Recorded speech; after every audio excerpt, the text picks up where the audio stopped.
Fazenda, Guido Mantega, admitiu que o crescimento da economia brasileira pode ser menor neste ano. A respeito deste assunto e assuntos econômicos, vamos conversar mais uma vez com ele, que é doutor em economia, o doutor Rubens Teixeira. Bom dia, doutor Rubens. Bom dia, Fernando Sérgio. Bom dia aos queridos e às queridas ouvintes da Super Rádio Tupi. Pois é, doutor, o nosso ministro da Fazenda, até o momento, vinha prevendo uma taxa de expansão de pelo menos 4,5% para o Produto Interno Bruto, conhecido PIB, de 2011. Durante a audiência pública na Comissão de Assuntos Econômicos, a CAE, do Senado Federal, ontem, porém, ele admitiu que esse crescimento pode ficar em torno de 4%, mas não abaixo disso. Daí eu pergunto ao senhor, existem aspectos positivos num crescimento menor nas atuais circunstâncias?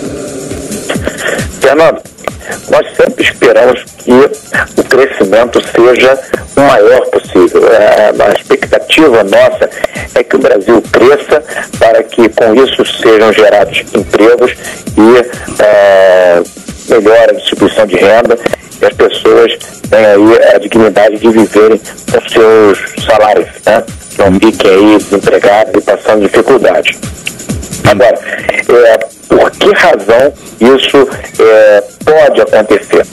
Conforme nós falamos na semana passada, os países, as economias, elas são interligadas. E se os países afetados pela crise econômica, eles diminuírem o seu consumo, e isso provavelmente vai acontecer, com matéria-prima que o Brasil exporta muito, por exemplo, automaticamente nós vamos diminuir as nossas exportações.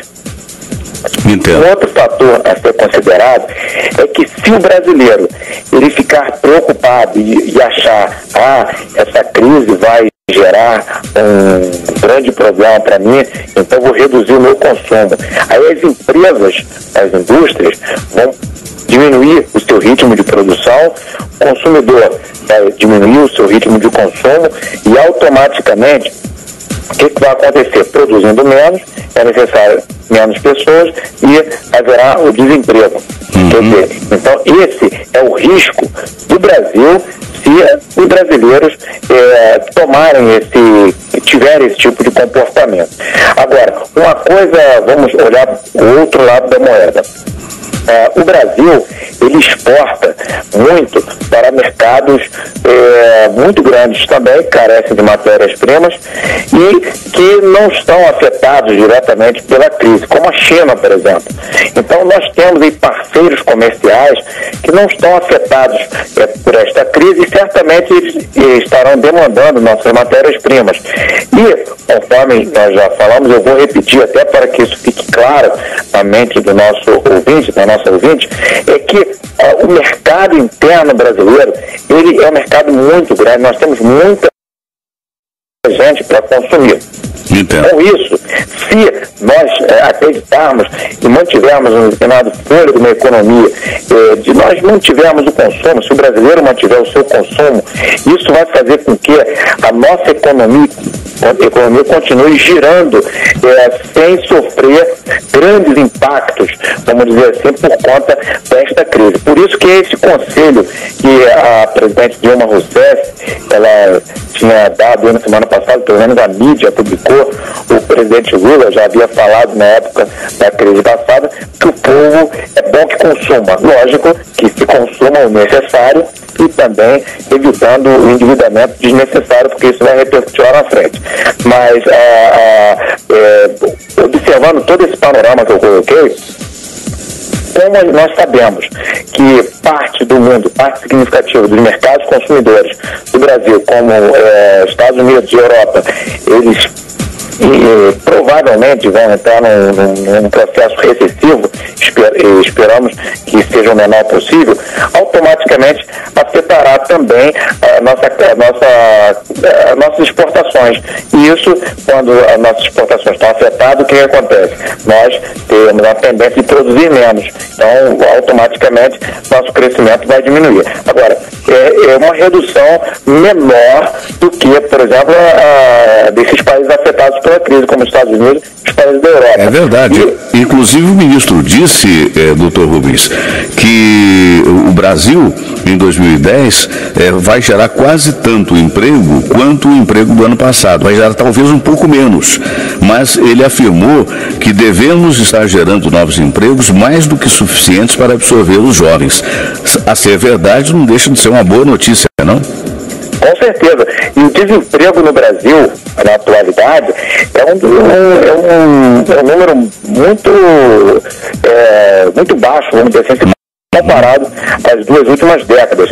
E nós estamos aí com desemprego da ordem de 6 ponto alguma coisa. Isso. E o desemprego nos Estados Unidos está na ordem de 9 ponto alguma coisa. Então observa que nós estamos num índice muito abaixo dos Estados Unidos. E da Europa, mais abaixo ainda da Europa, que está com níveis maiores. Ou seja, a nossa situação, se comparada à situação do mundo, é uma situação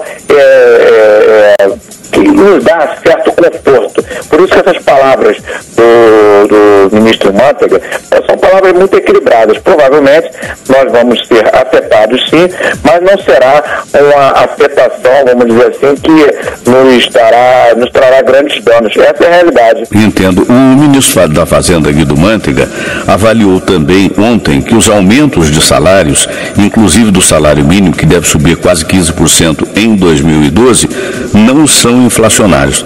O texto dele diz: não acho que aumentar salário seja inflacionário. A nossa economia já passou disso. O senhor concorda? Olha, o que se diz que um salário será inflacionário, geralmente as pessoas elas fazem essa conta pensando que vai dar um impacto, vamos dizer assim, nos custos de produção, né, ao se aumentar os salários, e com isso a produção sofra um aumento de custo. O preço daquilo que é produzido aumente, refletindo o aumento do salário. Agora, que o salário mínimo ele efetivamente afeta alguma coisa, ele acaba afetando, né? Porque a própria Previdência, os salários que são pagos por conta dos benefícios oriundos do recurso dos cofres da Previdência, eles vão demandar mais recursos do governo. E demandando o recurso o aumento, digamos assim, dos recursos a serem destinados a pagamento de salários que serão aumentados, fatalmente gerará um impacto, pode gerar um impacto na economia, sim, e isso desdobrar em alguma inflação. Mas agora, não quando o ministro fala isso, ele está... esforço do ministro, e ele está correto nisso, é tranquilizar e não dizer, olha, se aumentar o salário vai haver um descalabro na economia e vai haver uma pressão inflacionária muito forte. Na verdade, isso nem deve acontecer porque o próprio efeito recessivo que está sobrevindo por conta dessa crise internacional vai fazer com que a pressão inflacionária seja menor. Então, eu não acredito que isso vá efetivamente a inflação, que estava sendo um problema até recentemente, né, e por conta dos pressionando a taxa de juros para cima, seja algo que será o grande problema nosso. Não acredito que seja. Perfeito. E, como o senhor disse mesmo, a grande saída, penso, está no estímulo ao mercado interno. Nós temos milhões de consumidores que, cada vez mais chegando a classes mais elevadas na economia, que poderão sustentar esse momento aí de alguma turbulência. Eu falei com o nosso querido Dr. Rubens Teixeira, ele é doutor em economia, uma grande autoridade no assunto. Muito bom dia, Dr. Rubens. Bom dia, Fernando. Bom dia aos ouvintes. É sempre um prazer falar na Super Rádio Tupi. Eu cumprimento também aí a direção da rádio. Perfeito. Prazer é todo nosso. Sempre esclarecimento ao vivo e a cores para todo o Brasil. A cores fica por conta só da minha presença, já que estamos na internet, né? E você pode sintonizar a Rádio Tupi no tupi.am ou no tupi.fm. Mas estamos falando ao vivo com o nosso querido Dr. Rubens Teixeira, que voltará semana que vem, sempre fazendo uma análise da vida econômica de uma forma descomplicada, que a dona de casa, o profissional comum como eu, você, nós todos possamos entender.